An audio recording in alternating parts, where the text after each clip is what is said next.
The Tale of Johnny Town Mouse by Beatrix Potter. Read by your friend Celeste. Johnny Town Mouse was born in a cupboard. Timmy Willie was born in a garden. Timmy Willie was a little country mouse who went to town by mistake in a hamper. The gardener sent vegetables to town once a week by carrier. He packed them in a big hamper. Flip.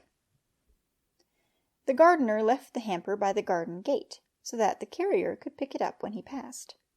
Timmy Willie crept in through a hole in the wickerwork, and after eating some peas, Timmy Willie fell fast asleep. Flip.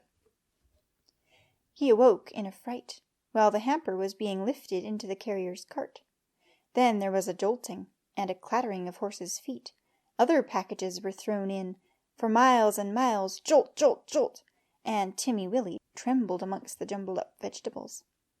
Flip. At last the cart stopped at a house, where the hamper was taken out, carried in, and set down. The cook gave the carrier sixpence, the back door banged, and the cart rumbled away.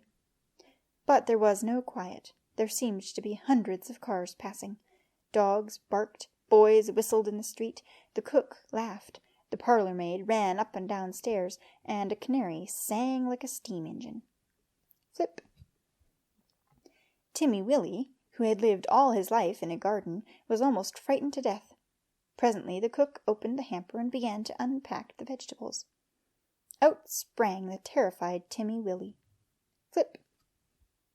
Up jumped the cook on a chair, exclaiming, "A mouse! A mouse! Call the cat! Fetch me the poker, Sarah!" Timmy Willie did not wait for Sarah with the poker. He rushed along the skirting board till he came to a little hole, and in he popped. Flip. He dropped half a foot, and he crashed into the middle of a mouse dinner party, breaking 3 glasses. "Who in the world is this?" inquired Johnny Town Mouse. But after the first exclamation of surprise, he instantly recovered his manners. Flip. With the utmost politeness, he introduced Timmy Willie to 9 other mice, all with long tails and white neckties. Timmy Willie's own tail was insignificant.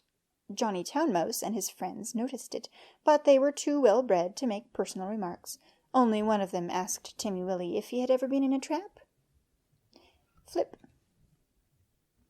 The dinner was of 8 courses. Not much of anything, but truly elegant. All the dishes were unknown to Timmy Willie, who would have been a little afraid of tasting them, only he was very hungry, and very anxious to behave with company manners. The continual noise upstairs made him so nervous that he dropped a plate. "Never mind, they don't belong to us," said Johnny. Flip. "Why don't those youngsters come back with the dessert?"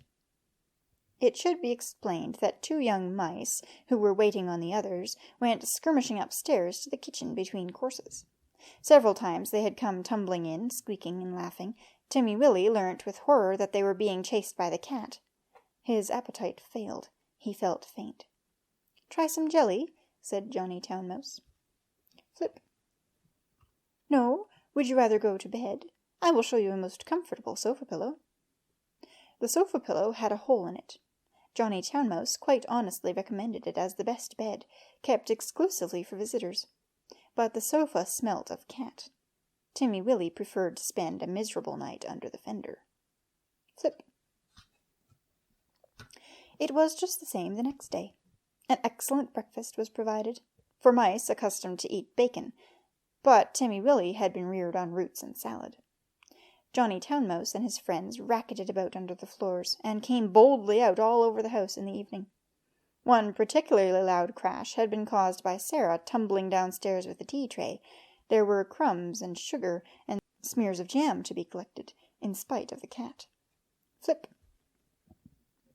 Timmy Willie longed to be at home in his peaceful nest in a sunny bank. The food disagreed with him. The noise prevented him from sleeping. In a few days he grew so thin that Johnny Town Mouse noticed it, and questioned him. He listened to Timmy Willie's story, and inquired about the garden.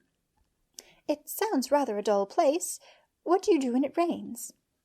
Flip. "When it rains, I sit in my little sandy burrow and shell corn and seeds from my autumn store. I peep out at the throstles and blackbirds in the lawn, and my friend Cock Robin. And when the sun comes out again, you should see my garden and the flowers, roses and pinks and pansies. No noise except the birds and bees and the lambs in the meadows. Flip. "There goes that cat again!" exclaimed Johnny Town Mouse. When they had taken refuge in the coal cellar, he resumed the conversation. "I confess I am a little disappointed. We have endeavoured to entertain you, Timothy William." "Oh, yes, yes, you have been most kind, but I do feel so ill," said Timmy Willie. Flip. "It may be that your teeth and digestion are unaccustomed to our food. Perhaps it might be wiser for you to return in the hamper." "Oh! Oh!" cried Timmy Willie. "Why, of course, for the matter of that, we could have sent you back last week," said Johnny rather huffily. "Did you not know that the hamper goes back empty on Saturdays?" So Timmy Willie said good-bye to his new friends, and hid in the hamper with a crumb of cake and withered cabbage leaf, and after much jolting he was set down safely in his own garden. Flip.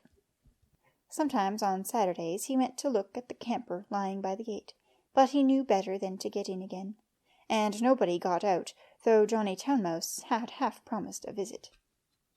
Flip. The winter passed. The sun came out again. Timmy Willie sat by his burrow warming his little fur coat and sniffing the smell of violets and spring grass. He had nearly forgotten his visit to town, when up the sandy path, all spick and span with a brown leather bag, came Johnny Town Mouse. Flip. Timmy Willie received him with open arms. "You have come at the best of all the year. We will have herb pudding and sit in the sun." It is a little damp," said Johnny Town Mouse, who was carrying his tail under his arm out of the mud. Flip.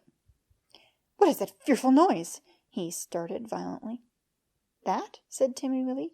"That is only a cow. I will beg a little milk. They are quite harmless, unless they happen to lie down on you. How are all our friends?" Flip. Johnny's account was rather middling. He explained why he was paying his visit so early in the season. The family had gone to the seaside for Easter. The cook was doing spring cleaning, on board wages, with particular instructions to clear out the mice. There were 4 kittens, and the cat had killed a canary. Flip. "They say we did it, but I know better," said Johnny Town Mouse. "Whatever is that fearful racket?" "That is only the lawn-mower. I will fetch some of the grass clippings presently to make your bed. I am sure you had better settle in the country, Johnny." Flip. We shall see by Tuesday week. The hamper is stopped while they are at the seaside." "I am sure you will never want to live in town again," said Timmy Willie. Flip. But he did. He went back in the very next hamper of vegetables. He said it was too quiet. Flip. One place suits one person, another place suits another person. For my part, I prefer to live in the country like Timmy Willie. The end.